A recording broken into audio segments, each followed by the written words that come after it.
자, 웨스트민스터 신앙 고백서 오늘 제 10장의 우리 2항의 내용 마지막 부분하고 그리고 3항의 이야기들을 오늘 또 함께 살펴보도록 하겠습니다. 자, 실제적 부르심에 관하여라는 이야기를 지금 쭉 살펴보고 있습니다. 하나님께서 우리를 부르시는데 그 부르심 안에 하나님의 은혜가 있습니다. 자, 그래서 지난주에 2항의 그 앞부분의 내용들을 보면서 이제 뒷부분에 한 문장을 우리가 좀 남겨두었는데 2항 전체를 한번 읽어보고 그리고 오늘 해당되는 부분들의 말씀들을 함께 살펴보겠습니다. 자, 2항을 보면 이와 같은 부르심은 사람 안에서 일어날 예견된 무엇에서가 아니라 하나님의 자유롭고 특별하신 은혜에서만 나온 것이다. 사람은 성령의 힘으로 깨우쳐지고 새롭게 되기까지는 피동적인 상태에 있다. 자, 지난주까지는 여기까지 살펴봤습니다. 자, 그 다음에 그러나 성령의 역사를 받게 되면 이 부르심에 응답할 수가 있고 이 부르심을 통해서 주어지고 전달된 은혜를 받아들일 수 있게 된다. 신앙 고백서를 이렇게 이제 우리말로 번역한 그런 문체가 되다 보니까 문장 자체가 좀 우리가 좀 이렇게 편하게 좀 와닿는 그런 문장으로 번역하는 게 좀 이제 어려움이 있는 모양입니다. 자, 그래서 여기 지금 이야기도 성령의 역사를 받게 되면 이 부르심에 응답할 수가 있다. 좀 문장을 단문으로 이렇게 복문처럼 그리고 고 이렇게 붙이지 말고 그냥 하나씩 끊어서 우리가 읽어가는 것이 훨씬 더 이해하기가 쉽습니다. 성령의 역사를 받게 되면 이 부르심에 응답할 수 있다. 그리고 이 부르심을 통해서 주어진다. 자, 뭐가 주어지는지는 좀 이따 이제 설명을 드리겠습니다. 그리고 전달된 은혜를 받아들일 수 있게 된다. 이렇게 세 개의 덩어리로 우리가 생각하는 것이 이 문장을 보다 더 쉽게 이해하면서 여기서 우리가 은혜를 얻을 수 있겠습니다. 자, 다시 한번 보시면 지난주에 이제 마지막 문장에 대해서 그러나 이렇게 붙어 있는 거기 때문에 지난주에 봤던 마지막 문장을 한 번만 더 보면 사람은 성령의 힘으로 깨우쳐지고 성령께서 우리의 마음을 깨달음을 주셔야 깨닫게 되는 거죠. 머리가 좋다고 깨달아지는 게 아니거든요. 뭐 학교를 졸업을 많이 했다고 깨달아지는 게 아니란 말이에요. 우리의 마음 가운데 깨달음은 깨우쳐지는 것은 성령의 힘으로 되어지는 거다. 성령께서 우리의 마음 가운데 성경 한 구절을 보더라도 이게 딱 마음에 깨달아지는 순간이 있거든요. 그 성령이 하시는 거지 내 머리가 똑똑해서가 아니에요. 그래서 성령이 우리를 깨우쳐 주시는데 성령의 힘으로 깨우쳐지고 새롭게 되는 거예요. 사람의 마음을 그래 내가 마음 먹었어 이런다고 새로워지는 게 아니고 성령께서 우리로 하여금 새 영, 새 마음을 주시면 우리가 새 사람이 되는 거죠. 그게 새로워지는 거예요. 그러니까 사람이 새로워지는 것은 사람의 어떤 의지가 필요하지만 의지만으로 새로워지는 거 아니다. 그런 식으로 마음 먹는다면 모든 사람이 다 새로워지죠. 특히나 연초가 되게 되면 의지가 얼마나 굳건해요. 그런 작심삼일이 돼요. 자, 이처럼 의지의 문제가 있어요. 물론 의지가 포함돼요. 그러나 그 의지가 우리를 새롭게 하는데 이게 굉장히 몇 %의 작용을 하느냐 이랬을 때 의지가 50%, 하나님의 성령의 은혜가 50%, 이게 둘이 합해져서 100%, 이렇게 좀 어거지 같지만 이렇게 도식화하면 인간의 의지가 50% 작동되고 하나님의 성령의 은혜가 50% 작동돼서 100%의 새로워짐의 역사가 있다. 이렇게 바라보는 거는 교리적으로는 신학적으로는 그걸 감리교라고 부르는 거예요. 감리교는 인간의 의지의 중요성을 그만큼 강조하고 있는 거죠. 그러나 장로교는 인간의 의지가 전혀 불필요하다고 말하지는 않지만 장로교는 하나님의 주권적인 은혜, 그래서 심지어 그걸 뭐라고 표현하냐면 불가항력적 은혜, 불가항력적 은총 이렇게도 불러요.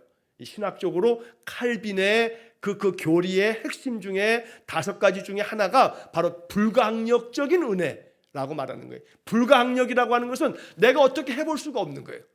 내가 어떻게 내 의지로 뭔가 어떻게 할 수 없는 하나님께서 내가 어떻게 저항할 수 없는 그 은혜를 부어주시면 전적인 하나님의 은혜인 거죠.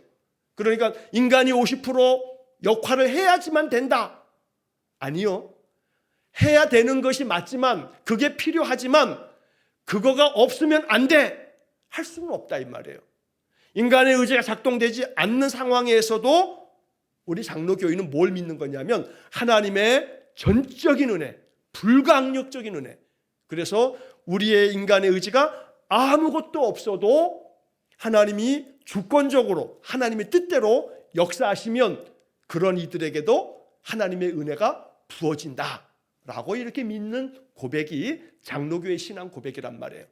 자, 그래서 여기서 말하고 있는 것처럼 우리를 새롭게 하시는 것이 성령의 힘으로 되는 건데, 그런데 이렇게 성령의 힘으로 새롭게 되기까지는, 그 이전까지는 우리가 피동적인 상태에 있다, 수동적이란 말이에요. 그러니까 이 말은 결국은 우리가 무언가 능동적으로 무언가를 새롭게 해보려고 하고 깨달음을 좀 얻겠다고 해도 이게 잘 안 된다 이 말이에요. 우리는 피동적인 존재일 수밖에 없다. 깨우침에 있어서, 새로워짐에 있어서.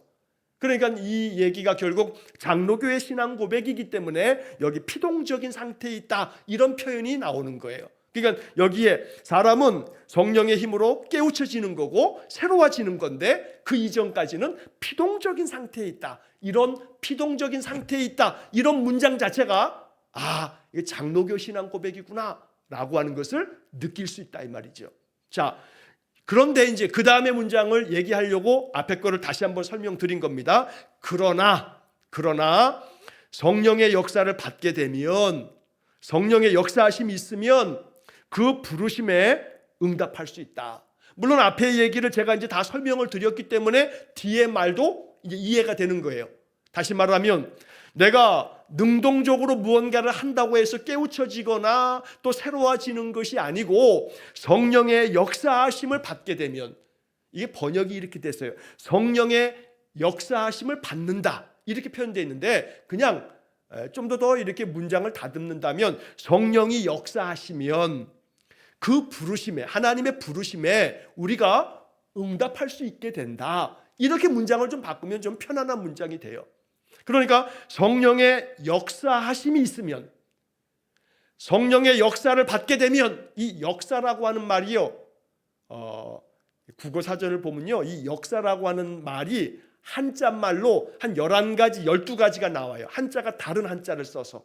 그러니까 우리가 역사 그러면 중고등학교 때 뭐 한국 역사, 세계 역사, 이제 그 역사가 아니고 한자가 다르단 말이에요. 여기서 말하는 역사는 하나님께서 일하심, 이게 역사예요. 국어 사전에도 그렇게 풀이가 돼 있어요. 사전에 역사라고 하는 단어가 여러 가지가 풀이가 되어져 있는데 그 중에 하나가 하나님이 일함이라고 풀이가 되어져 있는 단어가 있어요. 하나님이 일하시는 거, 이거를 역사라고 말한단 말이에요. 그래서 사전을 딱 찾아보면 기독교하고 가로를 쳐놓고 하나님이 일함, 역사하다, 하나님이 일하다, 이렇게 사전에 풀이가 돼 있어요. 자, 그러니까 성령의 역사, 그러니까 성령께서 일하시면, 성령의 일하심, 성령께서 우리 안에 역사하시면, 일하시면 우리의 마음이 깨달음을 얻게 되고 새로워지고 하나님의 부르심 앞에 어떻게 해요? 응답할 수 있다고요. 그러니까 하나님이 우리를 부르셔도 우리의 마음에 깨달음을 얻게 되고 그 부르심 앞에 응답할 수 있는 것조차도 장로교는 뭐라고 고백하는 거냐면 성령의 역사하심이다, 이렇게 고백하는 거예요. 이게 장로교예요.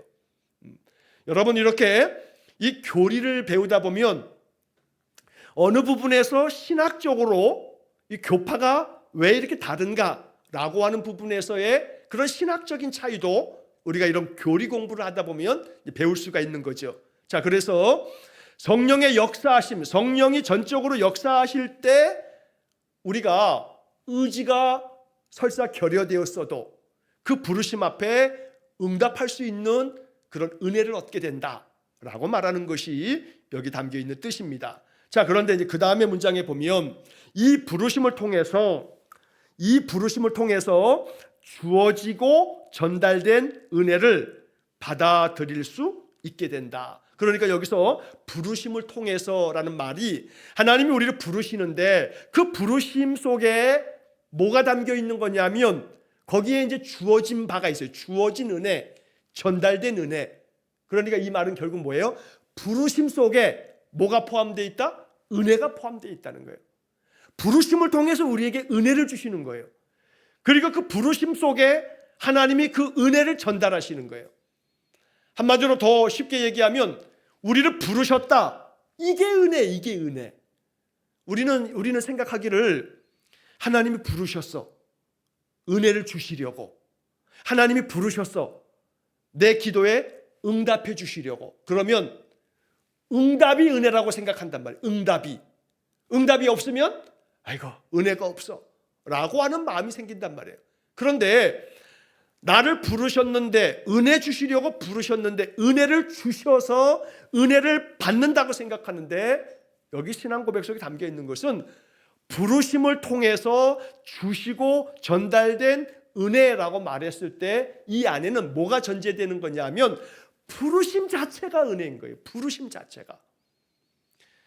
예수를 믿는 것 자체가 은혜예요. 예수를 믿으면 그 다음에 뭐가 주어지는 거 이것도 은혜지만 이것만 은혜라고 생각하면 안 된다고요. 그러니까 자꾸 예수를 믿어도 소용없어. 기도해도 소용없네. 뭐 기도해도 하나님은 내 기도는 응답도 안 해주셔. 이런 마음을 우리가 가끔 가질 수 있거든요. 그런데 여기서 이제 이 문장을 우리가 잘 이해하고 나면 내가 기도할 수 있음이 은혜란 말이에요. 기도하고 난 다음에 하나님이 뭘 주시려나? 내가 기도했더니 하나님이 뭘 주셨어? 뭘 주셨단 말이에요? 이거가 은혜가 아니고 이것도 은혜지만 이것만 은혜가 아니라는 얘기예요. 내가 하나님 앞에 구했어요. 내가 하나님 앞에 기도했어요. 그것이 은혜라고요.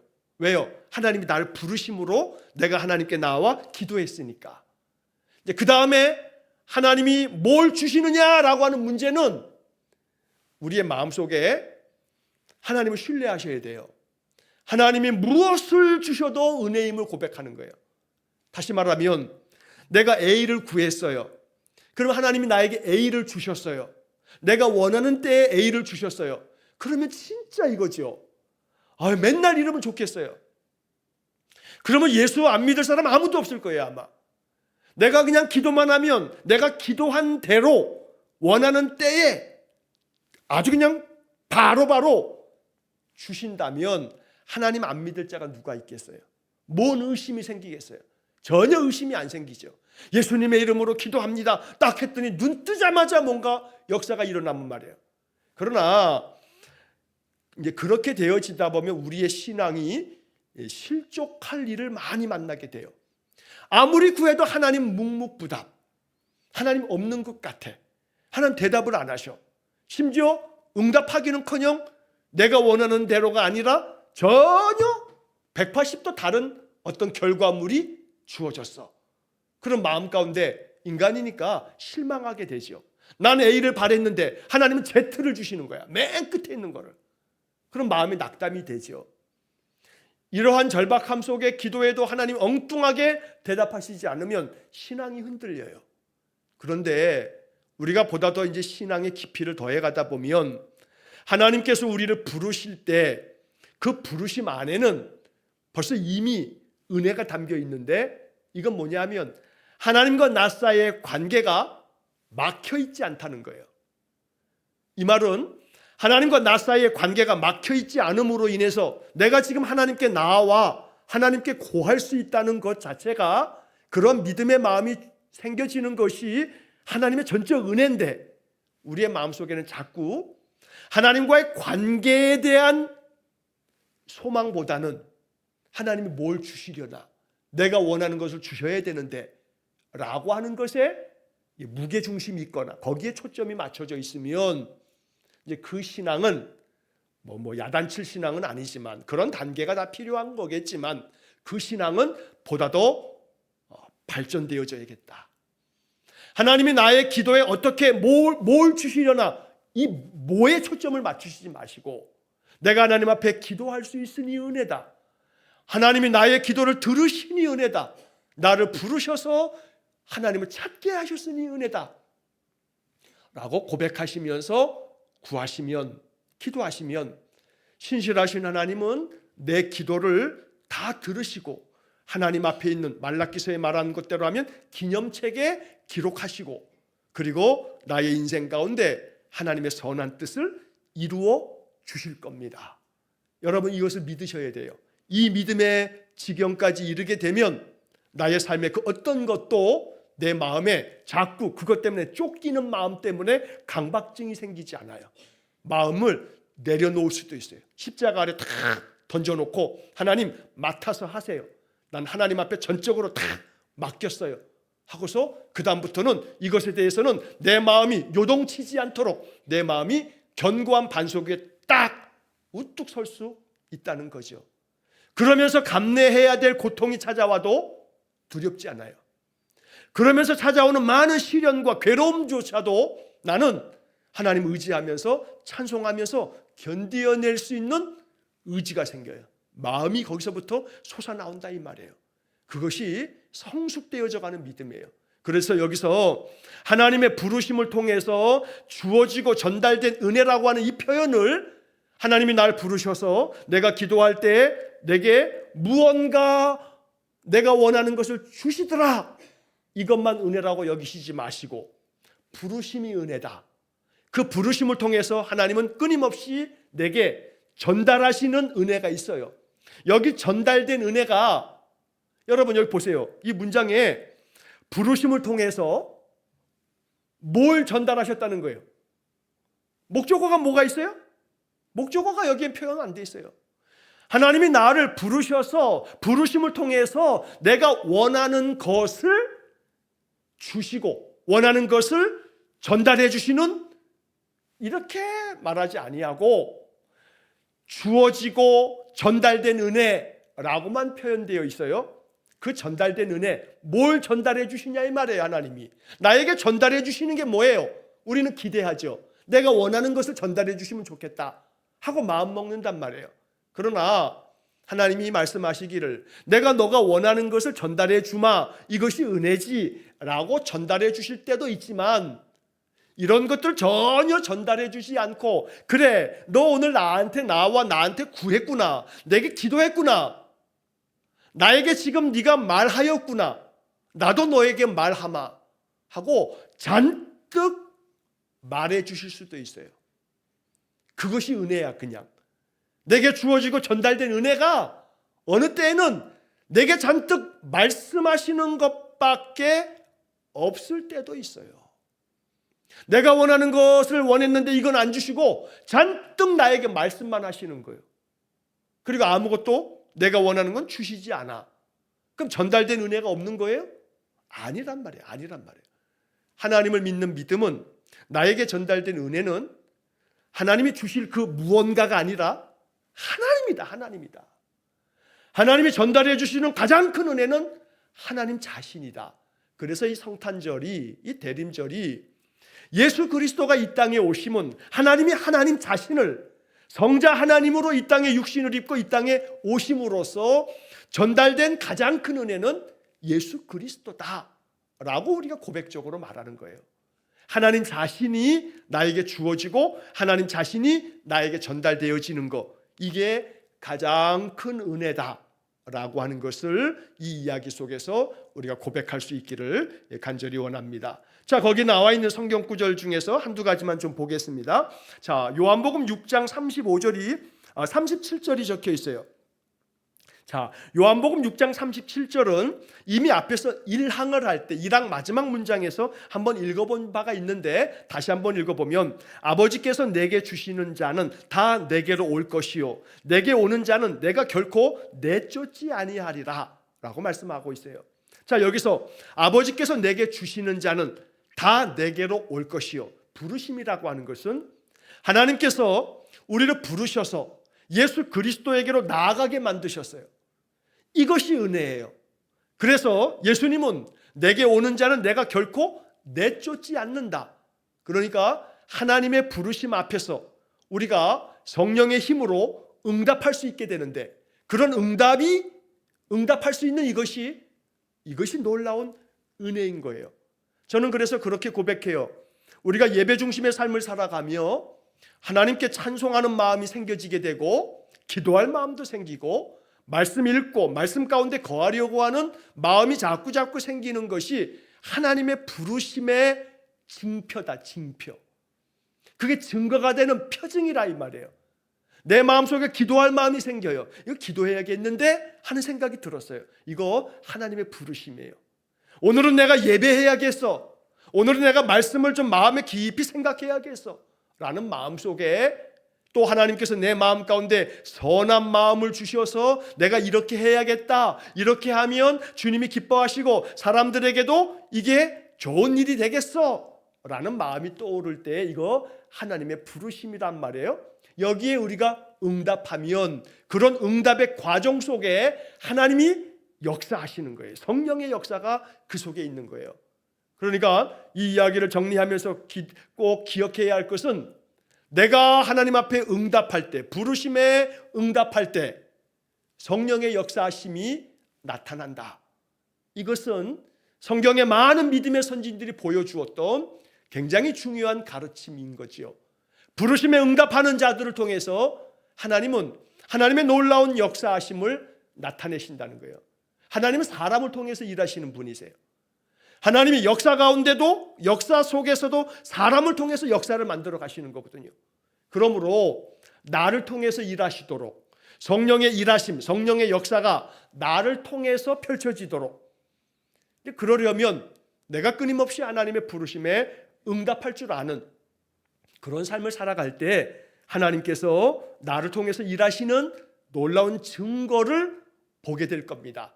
예수 믿으면서 이런 증거, 이런 표적들을 좀 경험해야 돼요. 여기에 좀 간절한 소망이 있어야 돼요. 나를 통해서 하나님이 이렇게 역사하셨다 라고 하는 그런 간증이 우리 안에 많아지기를 축복합니다. 내가 사람들에게 권면하고 위로해주고 기도해줬는데 그 사람이 마음에 위로를 받았다 하고 마음이 그래도 잘 정리가 되었다 하고, 그러면 그것이 하나님께서 나를 통해서 이루시는 역사의 표징이 된다 이 말이에요.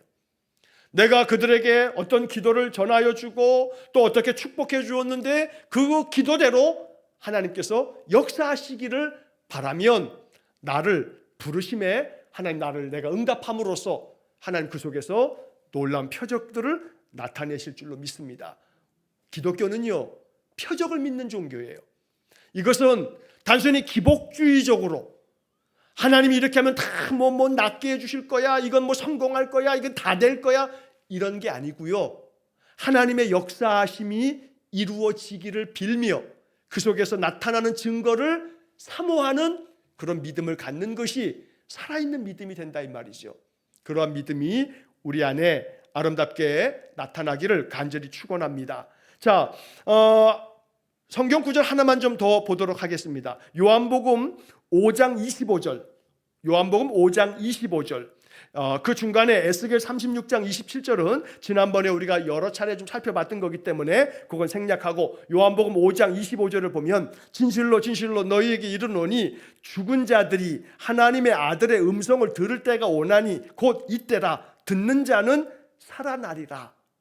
여러분, 여기에 이게 매우 아주 의미심장한 말씀인데, 죽은 자들이 하나님의 아들의 음성을 들을 때가 온다. 이 얘기는 데살로니가서를 통해서 바울도 이야기한 것처럼 먼저 죽은 자들이 주께서 강림하실 때 먼저 일어날 거라고 말씀하시거든요. 자, 그런 것처럼 여기서도 죽은 자들이 하나님의 아들의 음성을 들을 때가 온다. 우리 주님께서 강림하실 때 하나님의 아들의 그 강림하시는 그 소리를 죽은 자가 먼저 듣고 뭐라고 하냐면 곧 이때라. 듣는 자는 살아나리라. 강조점은 여기 마지막에 있어요. 듣는 자는 살아나리라. 그러니까 하나님의 부르심을 듣는 자는 살아나리라. 하나님의 부르심에 응답하는 자는 살아나리라. 뭐가 살아나요? 영이 살아난다고. 영이 살아나요. 영이 살아나야 내 마음의 감정도, 의지도, 내 마음의 정서도, 나의 이 삶의 여러 영역도 살아나는 거예요. 살아나는 게 중요해요. 듣는 자는 살아나리라. 여기서 살아난다는 것이 내가 원했던 것이 해결된다라고 하는 것으로만 이해하시면 안 돼요. 해결 안 될 수도 있어요. 분명히 우리가 고백해야 할 것은 내가 원하는 대로 해결되지 않을 수도 있어요. 분명히. 그러나 살아나는 거예요. 살아나는 거예요. 그 문제를 그대로 가지고 있어도 살아나요. 살아나요. 그 안에 생명이 있어요. 이 생명이 그 모든 문제를 능히 극복할 수 있는 엄청난 능력이 된다고요. 중요한 것은 문제 하나가 해결되는 게 중요한 게 아니고 그 문제가 설사 해결되지 않더라도 내가 살아나는 게 중요한 거예요. 내가 살아나면 그 문제뿐만 아니라 인생이 문제투성이거든요. 문제가 해결됐다고 그 다음에 문제가 없어요? 아니잖아요. 문제는 끊임없이 나타나거든요. 근데 끊임없이 나타날 때마다 모든 문제가 다 해결되면야 예수 믿는 거 참 편하죠. 하나님께 기도하면 모든 문제가 다 해결돼. 그러면야 뭔 문제겠어요? 인생이 그렇지 않아요. 하나님 그렇게 하시지 않아요. 해결되지 않는 문제들이 많아요. 산더미같이 많아요. 문제는 문제가 해결되든 안 되든 듣는 자는 살아나리라. 살아나면 되는 거예요. 살아나면. 내 영이 살아있으면요, 문제가 해결되지 않아도 이것 때문에 내 마음이 상처가 되지 않아요. 타격받지 않아요. 문제가 해결되지 않아도 그건 그것대로 내가 감당할 지혜를 찾아서 지혜롭게 또 이거 지나가게끔 만들어가고, 그러면서 내 마음은 변함없이 굳건하게 감사하면서 하나님이 나와 함께 계신 임마누엘이심을 선포하면서 그렇게 담대하게 인생을 살아갈 수 있어요. 그 사람의 삶이 하나님의 나라죠. 그렇게 하나님의 능력 안에서 살아가는 살아있는 삶, 이게 생명인 거예요. 숨 붙어있는 목숨이 아니라 생명. 듣는 자는 살아나리라. 우리 안에 항상 이러한 살아나는, 살아있는 그런 생명의 은혜가 있기를 간절히 축원합니다. 자, 이제 그 다음으로 이제 사망으로 넘어가겠습니다. 자, 사망의 내용은 영아 세례, 유아 세례에 대한 어떤 의미를 우리에게 알려주는 이야기이기도 해요. 자, 그뿐만 아니라 믿음 안에 있지 않는 자의 죽음에 대해서조차도 이 얘기가 좀 더 확장될 수도 있어요. 그래서 어찌 보면 이 이야기는 조금 이제 어려운 측면도 있어요. 이게 이제 어렵다는 게 뭐냐면, 이해하기 어렵다는 게 아니라 교리적으로 이 문제에 대해서는 사실은 참 아주 이게 이걸 뭐라 해야 되나, 이 부분에서 예를 들어서 이런 거예요. 죽은 자를 위한 기도. 그럼 개신교는 죽은 자를 위한 기도, 망자, 죽은 자를 위한 기도, 이게 공식적인 우리 개신교회, 우리 장로교회의 예식서 안에 예배에 관한, 신앙에 관한 그런 어떤 것들을 담아둔 예식서 안에 죽은 자를 위한 기도라고 하는 것이 우리의 예식서 안에는 없어요. 자, 그런데 카톨릭의 예식서에는, 예를 들어 카톨릭의 장례의 그 예식과 예법 안에는 죽은 자를 위한 기도문이 그 예식서 안에 담겨져 있어요. 그래서 이게 이제 이 개신교를 포함한 장로교회와 카톨릭 교회가 가지고 있는 어떤 경계선이기도 해요. 그러나 이 부분의 이야기를 이제 뒷부분에서 말씀드리겠습니다만, 이 부분에 있어서 개신교는 좀 더 확장될 필요가 있어요. 죽은 자를 위한 기도를 예식서 안에도 좀 포함시킬 필요가 있어요.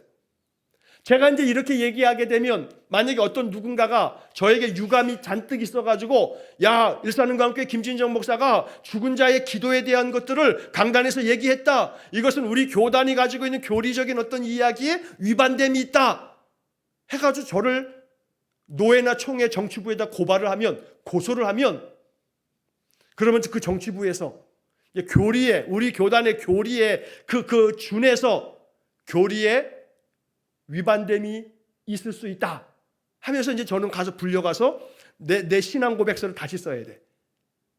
이제 이러한 문제가 있는 거예요, 이게. 별로 좋지 않은 얘기지만 이러한 교리적인 어떠한 좀 복잡한 좀 어려운 어떤 그런 경계선에 있는 것들 때문에 더러는 교파가 나눠지고 교단이 나눠지는 거예요. 그러나 교리라고 하는 것은요, 생명을 위해서 존재해야 되는 것이지 교리를 위한 교리는 이건 안 되는 거예요. 그러니까 신학자들이 신학교에 앉아서 펜대 굴리면서 뭐 연구한답시고 뭐 교리가 어쩌네 저쩌네 라고 논쟁을 벌이고 논문을 암만 써봐야 목회 현장에서 가족이 또 태어난 지 얼마 안 된 아기가 죽었어. 그러면 태어나자마자 아이가 죽었어요. 그 목회 현장에 그 가정에 그 장례를 집례하는 목사의 마음에 죽은 자를 위한 간절한 기도와 그 기도를 앞으로도 계속함으로 하나님의 은혜가 그 죽은 자를 위해 임해야 할 것을 기도하는 것이 잘못됐어요? 어떤 사람이 사고를 당하여 죽었어요. 갑작스러운 죽음이에요. 하나님께로 돌아올 시간도 없이 죽었어요. 불신자가. 그러면 우리의 마음에 그 알량한 교리로 이 사람이 예수 믿지 않고 죽었으니 지옥 간다 하는 마음을 단정할 수 있어요? 단정해야 돼요? 만약 그렇게 죽은 한 영혼에 대해서 하나님 그 죽은 자의 영혼을 불쌍히 여겨 주십시오 라고 하는 기도를 드리면 예수 믿지 않고 죽었으니 지옥 간다 이렇게 단선적으로 아주 그냥 일직선같이 그냥 칼로 무베듯이 예수 안 믿고 죽었어 지옥 이렇게 우리가 단정 지을 수 있겠냐 이 말이에요. 자칫하면 이것은 내가 하나님 되는 꼴이에요. 지옥을 가고 천국을 가고 이런 문제를 내가 결정해요? 그 사람이 예수를 안 믿었으니 넌 지옥이야. 그 결정이 나에게서 이미 내 입에서 그 사람 예수 안 믿었으니 지옥 가는 거야 라고 하는 말을 내가 내뱉는 순간에 내가 지금 뭐가 된 거예요? 하나님 돼버렸잖아요. 넌 지옥이야. 그 사람 지옥 갔어 라고 말하는 순간 이건 심각한 문제가 있는 거예요. 그렇다고 해서 예수 안 믿었는데 천국 갔겠다 라고 추론할 수 있어요? 물론 그건 없죠. 그러나 다만 중요한 것은 예수를 믿는다 하고 교회를 열심히 다녔다 해서 마태복음 7장 21절처럼 나더러 주여 주여 하는 자마다 천국에 들어가는 거 아니거든요. 예수님 말씀이에요. 그러니 예수를 믿는다 했지만 그 믿음이 형식적이고 위선적이고 그저 거칠에만 그래서 그냥 모양만 제가 그런 사람들 교인이라고 말하잖아요. 그 교인이 다 천국 갈 거라고 장담할 수 있냐고요? 없죠. 그럼 반대로 이 사람 예수 안 믿다가 죽었어요. 그럼 그 죽은 자의 그 이후에 그 영혼은 어떻게 되는가라고 하는 문제 앞에서 우리는 어찌할 수 있는가? 그러면 그런 죽은 자를 위한 기도가 교리적으로 허락되지 않는다 해서 그런 기도를 못하는가? 그런 기도를 하면 교리에 위반됨으로 고소가 되고 다시 그 교파나 그 교단에서 목회를 하려면 내가 잘못됐어 하고 신앙 고백서를 다시 써야 되는가? 이게 문제라 이 말이에요. 자, 그래서 제가 이 부분에 이 사망에 대한 이야기를 이제 설명을 드릴 건데 여기서 이제 우리가 정리해야 할 중요한 것이 있어요. 이 문제 잠깐 좀 곁길로 가자면요.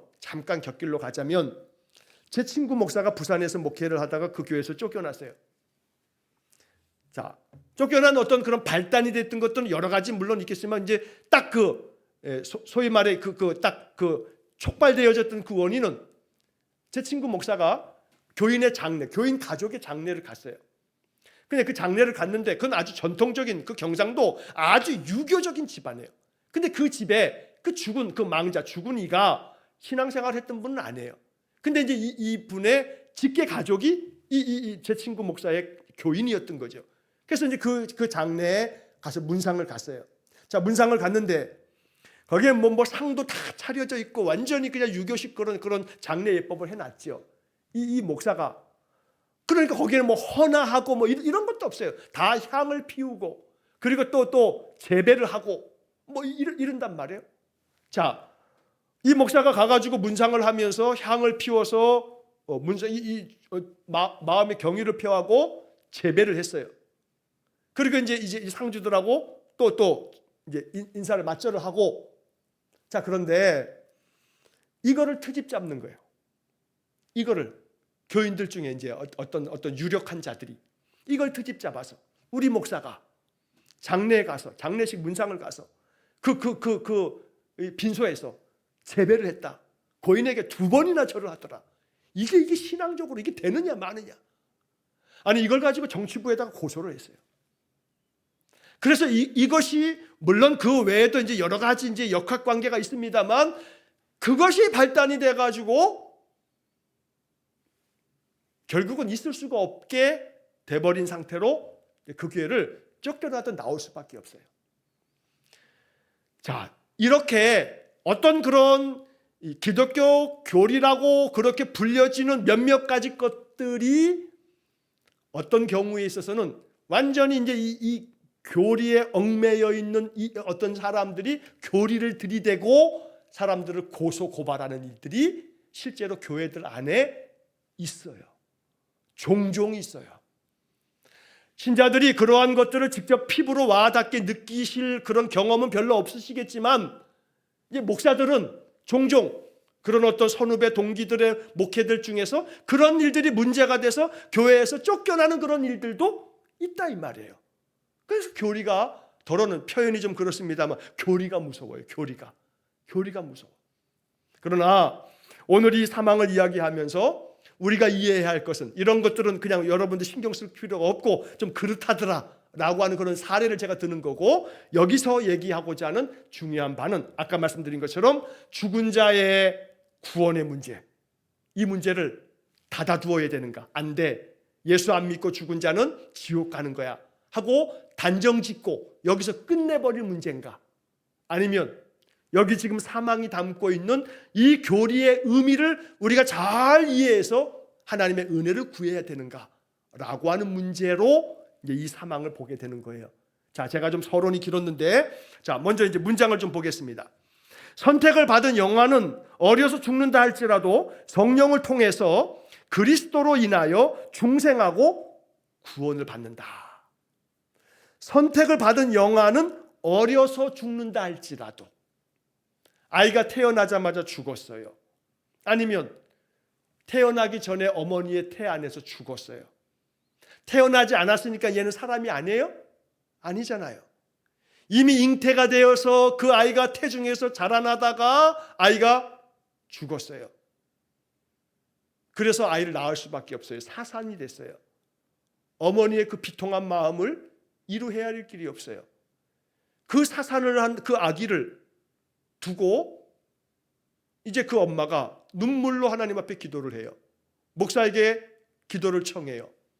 목사가 이 어머니가 와서 애통한 마음으로 눈물을 흘리면서 이렇게 물어요. 목사님, 내 배에서 다 태어나지 못하고 죽은 우리 아이는 어떻게 되나요? 목사가 뭐라고 대답해야 돼요? 성령을 통해서 그리스도로 인하여 중생하고 구원을 받는다. 웨스트민스터 신앙고백서 10장 3항에 이렇게 적혀 있어요. 하고 이것을 보여주고, 그래서 어려서 죽는다 할지라도 성령을 통해서 그리스도로 인하여 중생하고 구원을 받는다 하고 보여주고 들려주면 어머니 안에 슬픔은 있지만 그 안에 평화가 있죠. 그게 교리가 중요하죠. 이게 중요한 거예요. 자, 여기서 선택을 받은 영혼은 이라고 하는 것이 제한된, 한정된 조건이라고 읽으면 안 돼요.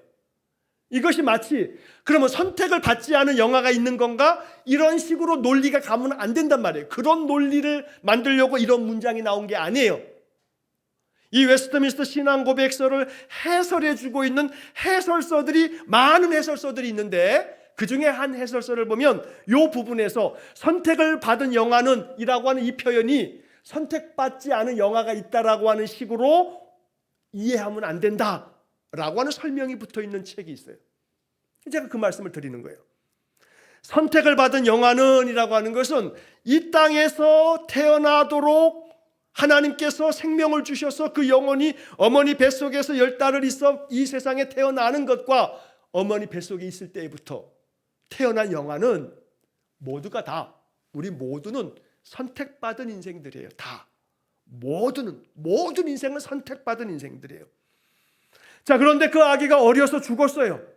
그런데 그렇게 죽는다 할지라도 그 어린아이, 그 태어난 지 얼마 되지도 않은 이 아이에게 선이 있기 때문이 아니고 그 아이가 예수를 나의 구주로 고백하는 믿음이 있어서가 아니고 그 아이에 의해서가 아니고 성령에 의해서, 성령을 통하여 라고 그래서 얘기하는 거예요.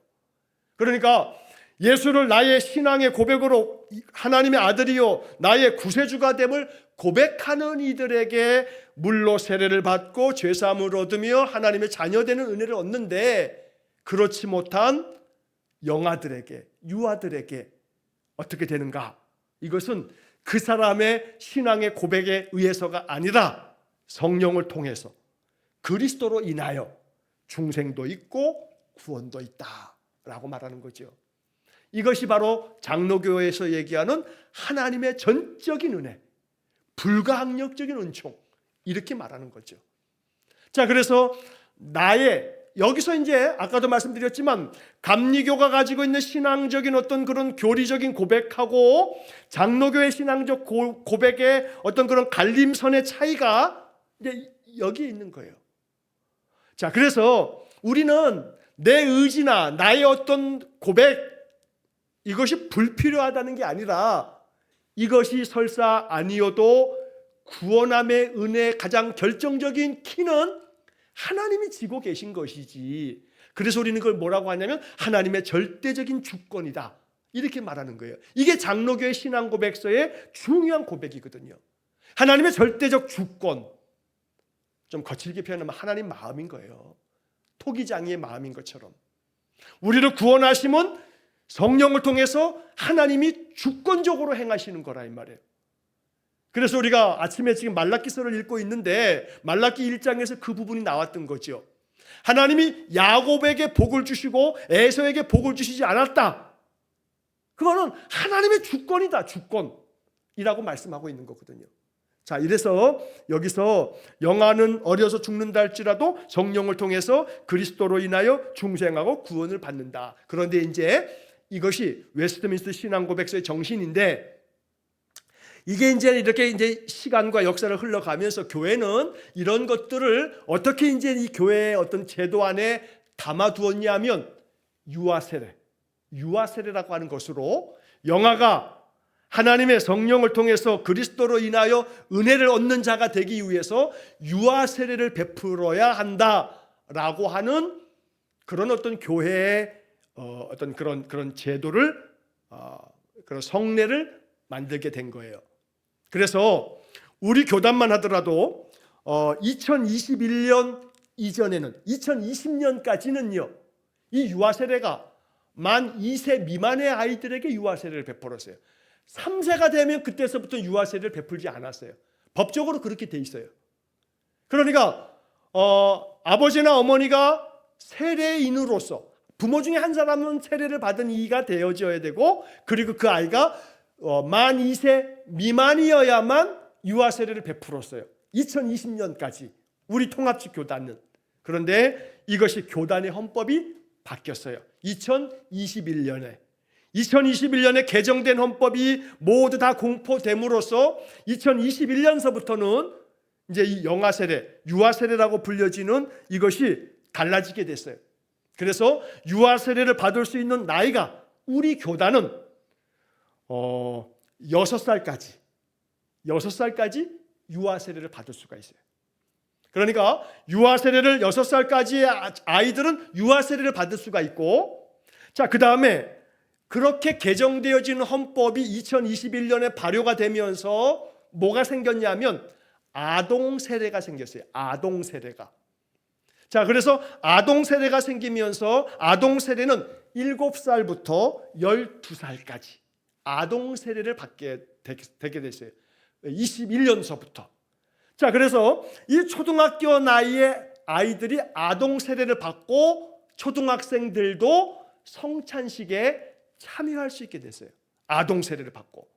자, 그리고 세례도 옛날에는 한때는 17세, 8세 뭐 이랬다가 15세 이상 이렇게 헌법이 그랬는데 이게 나이가 낮춰져 가지고 13세 이상이면 세례를 받을 수가 있어요. 그래서 6살 때까지는 유아 세례를 받을 수 있고, 유아 세례를 받은 아이들은 13살이 되면 입교를 하거나, 유아 세례를 안 받은 아이들은 13살서부터는 세례를 받을 수가 있어요. 그리고 아동 세례를 받는 것은 7살부터 12살까지는 아동 세례를 받게 되는 거죠. 그래서 아동 세례를 받은 아이들은 성찬에도 참여하게 된다. 그래서 작년인가 우리가 그 다율이는 유아 세례를 받았기 때문에 이제 입교를 하게 되었고, 건호는 그때 세례를 받았던 걸로 제가 기억하는데, 그래서 이제 아이들이 중학생이지만 성찬식에 참여하고 있는 겁니다. 자, 이렇게 해서 유아 세례라고 하는 것이 이러한 교리가 만들어지면서 이 태어나는 영아들이 세례를 받음으로써 분명한 하나님의 자녀로서의 표지를 갖게끔 하려고 유아 세례라고 하는 것이 그렇게 만들어지게 됐다라고 하는 것들을 우리가 이렇게 이해하면 되겠습니다. 자, 이제 그 다음에 문장은 좀 읽기만 하고 간단하게만 얘기하고 이것에 대한 설명은 다음 주에 좀 더 보충하도록 하겠습니다. 자, 그 뒤에 걸 보면 이 성령은 그가 기뻐하시는 때와 장소와 방법을 따라 역사하신다. 이와 마찬가지로 선택을 받은 다른 모든 사람들도 말씀의 사역을 통해서 외적으로는 부르심을 받지 못했다 할지라도 중생하고 구원을 받는다. 여기에 이제 아까 서두에 말씀드렸던 내용이 나오는 거예요. 자, 중간에 있는 거, 이 성령은 그가 기뻐하시는 때와 장소와 방법을 따라 역사하신다. 이건 제가 다음 주에 좀 설명을 드릴게요. 그 뒤에 나와 있는 마지막 문장의 마지막 부분만 먼저 보시면, 자, 다른 모든 사람들도 말씀의 사역을 통해서 외적으로는 부르심을 받지 못했다 할지라도 중생하고 구원을 받는다 라고 얘기해요. 자, 여기서 외적으로 부르심을 받지 못했다 할지라도 이거를 어떻게 해석할 건가 라고 하는 그런 이제 해석의 여러 영역이 펼쳐지는 거죠. 자, 교회 성도가, 교회 집사가 삶의 많은 것들을 감내하고 이겨내지 못하고 자살을 했어요. 자, 그러면 자기 자신의 목숨을 본인 스스로가 끊었어요. 그럼 이 사람들이 이 어줍지 않게 조심함도 없이 아이고 자살을 했대, 지옥 가는 거 아니야 하는 말을 내뱉는다면 이건 정말로 말씀도 모르고 모르는 채로 그냥 막 그냥 입에서 그냥 이 자기의 생각대로 멋대로 그냥 짓거려대는 아주 크나큰 실수가 될 수 있어요. 실제로 제가 불광동에서 목회할 때 저희 교구 식구 안에 그 여자 집사님의 남편 되는 그 남편 집사님이 자살을 했어요. 그 부인 되는 그 집사님이 장례를 지내는 내내뿐만 아니라 그 이후에도 오랫동안에 저랑 많은 상담을 했어요. 목사님, 내 남편 아무개 집사가 지옥 가나요? 그러는 거예요. 지옥 가나요? 예전에 간혹 목사님들이 이 자살은 살인, 10계명의 살인죄다, 살인죄. 자기가 자기를 죽였으니까. 이러면서 이걸 굉장히 강경하게 말했던 때가 있어요. 물론 그렇게 강경하게 말하는 것이 잘못됐다 이렇게 단정지어 말하는 게 아니에요. 거기서 좀 더 확장된 마음이 있었으면 얼마나 좋았을까 하는 거죠. 왜냐하면 그렇게 목사가 가르치고 나면 사람들의 마음속에 이걸 단순하게 받아들여서 자살하면 지옥 간다 이렇게 완전히 도식화시키면 곤란하거든요. 그럼 지옥 안 가나? 안 가나? 가나를 우리가 결정하거나 판단하면 안 된다는 얘기를 하는 거예요.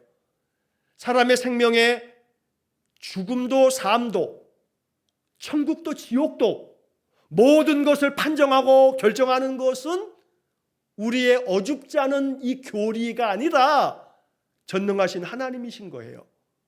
그래서 여기에서도 외적으로 부르심을 받지 못했다 할지라도, 여기서 외적으로 부르심을 받지 못했다, 세례로 받지 않았고 교회 나와 출석하여 말씀 생활, 예배 생활도 하지 않았고, 외적으로 볼 때 하나님의 부르심을 받았다는 증거가 아무것도 없어요.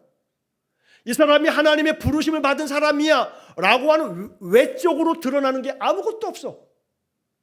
그런데 외적으로는 부르심을 받지 못했어. 그랬다 할지라도 심지어 이 고백은 중생하고 구원을 받는다. 여기서 오해하지 말아야 돼요. 제가 조심스럽게 자꾸 얘기하는 거예요. 그러면 외적으로 부르심을 받지 못했다 할지라도 구원받나, 천국 가나, 이렇게 그냥 섣불리 단정지어서 말할 수 없다는 거예요. 여기서 얘기하려고 하는 것은 뭘 얘기하는 거냐면 하나님의 주권, 하나님의 주권. 외적으로 부르심을 받지 못했다 할지라도 네가 오늘 나와 함께 낙원에 있으리라 하고 하나님이, 주님이 결정하시면 낙원에 가는 거예요. 예수님 옆에 있었던 강도처럼. 외적으로 볼 때 그 인간은 하나님을 경외하지도 않았을 거고, 십자가 형벌을 받는다라고 하는 것은 가장 극악무도한 죄인에게만 내려지는 형벌이 십자가 형벌이거든요.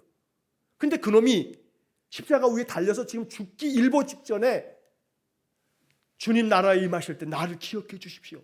말 한마디 잘했어. 속되게 말하면 립 서비스 한번 잘했네. 근데 낙원을 허락받았어. 이게 말이 돼요? 그러나 그런 문제가 아니라 이 말이에요. 결국 외적으로는 그놈은 지옥에 떨어져야 마땅한 인간인데, 예를 들어 그놈이 살인죄인이야. 그러면 이놈이 죽인 자들이 있을 거 아니에요. 이놈 때문에 죽은 자가 있을 거 아니겠어요? 근데 이놈이 천국 갔어. 그러면 거기에 피해자는요, 뭔 마음이 들겠어요?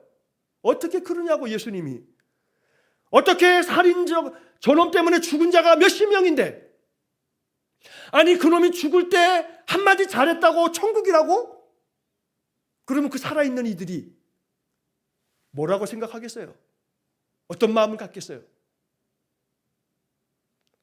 자, 여기서 중요한 것은 이제 우리가 이 문제 앞에서 외적으로 부르심을 받지 못했다 할지라도 중생하고 구원을 받는다는 것은 하나님의 전적 은혜, 하나님의 절대적 주권, 이 사망은 그걸 얘기하는 거예요. 왜 하나님이 리브가의 뱃속에 에서가 있고 야곱이 있어요. 이 쌍둥이가 뱃속에 있어. 근데 하나님 어떻게 그래요? 작은 자가 큰 자를 섬길 거다. 태어나지도 않았는데, 복중에 있는데 작은 자가 큰 자를 섬길 거다. 그러니까 하나님이 야곱이 동생으로 태어났지만 야곱을 하나님 축복하시며 이스라엘이라고 하는 이름까지 주셔요. 자, 이런 것들을 우리가 어떻게 그럴 수가 있어요? 태어나지도 않았는데 어떻게 작은 자가 큰 자를 섬길 거라고 하나님 그렇게 말씀하셨어요? 라고 말하는 것은 우리 인간에게 있어서, 그래서 이제 예레미야 선지자도 바울도 뭘 얘기하는 거냐면 토기장이 비유를 얘기하는 거예요. 하나님의 절대 주권 앞에서 우리는 아무 말도 할 수 없는 거예요. 욥기서의 마지막 42장에서 욥은 하나님 앞에 유구무원, 하나님 어떻게 이럴 수 있습니까? 하루아침에 10자식이 다 죽고 내 인생이 이렇게 나락에 떨어지고 죽음 목전에 이르게 되다니요 라고 했는데, 하나님은 욥기 41장과 42장으로 쭉 얘기하면서 네가 이걸 아느냐, 네가 이걸 아느냐, 네가 이걸 아느냐. 욥이 아는 건 아무것도 없는 거예요. 네가 이걸 할 수 있느냐, 할 수 있느냐, 할 수 있는 게 아무것도 없는 거예요. 나는 피조물이구나. 나는 할 수 있는 게 아무것도 없구나. 생명에 대해서는 더더욱 그렇구나. 하나님이 주인이구나. 하나님이 전능하심의 그 주권의 역사대로 되는 거구나 라고 하는 욥의 겸허한 고백이 42장에서 이제 나타나는 거예요. 이게 바로 하나님의 절대 주권에 대한 성경의 가르침들입니다. 여기서 얘기하는 바는 이제 그런 건데, 요거에 대한 좀 더 보충에 대한 보충적인 이야기들은 다음 주에 좀 더 상세하게 설명을 드리고 성경 구절들을 좀 보면서 사망을 다음 주에 한 번 더 이어가도록 하겠습니다. 언제나 성령을 통해서 또 하나님의 절대적인 주권적인 은혜 안에서 우리의 삶에 하나님의 놀라운 역사들이 펼쳐진다 이렇게 오늘 공부한 내용을 정리하시면서 언제나 하나님의 그 은혜가 내게 임하기를 소망하는 그런 믿음의 삶이 되기를 간절히 축원합니다. 기도하겠습니다. 자비로우신 하나님, 하나님의 절대 주권 아래 부르심이 있습니다. 그 부르심의 응답함도 성령의 힘을 통해서 이루어집니다. 그러니 하나님, 우리에게 성령의 역사하심의 은혜가 있기를 간절히 원합니다. 그리하여 하나님의 부르심 앞에 늘 나아가고 하나님께서 내게 다가와 말씀하실 때마다 그 말씀을 통해서 놀라운 은혜를 경험하는 우리 성도들 되게 해 주옵소서. 예수님 이름으로 기도하옵나이다. 아멘. 우리 구주 예수 그리스도의 은혜와 하나님 아버지의 극진하신 사랑과 성령의 교통하심이 날마다 하나님의 절대 주권의 은혜 앞에서 늘 소망과 기도로 주께 나아가기를 힘쓰는 머리 숙인 귀한 성도들 위해 영원토록 함께 하시길 축원하옵나이다. 아멘.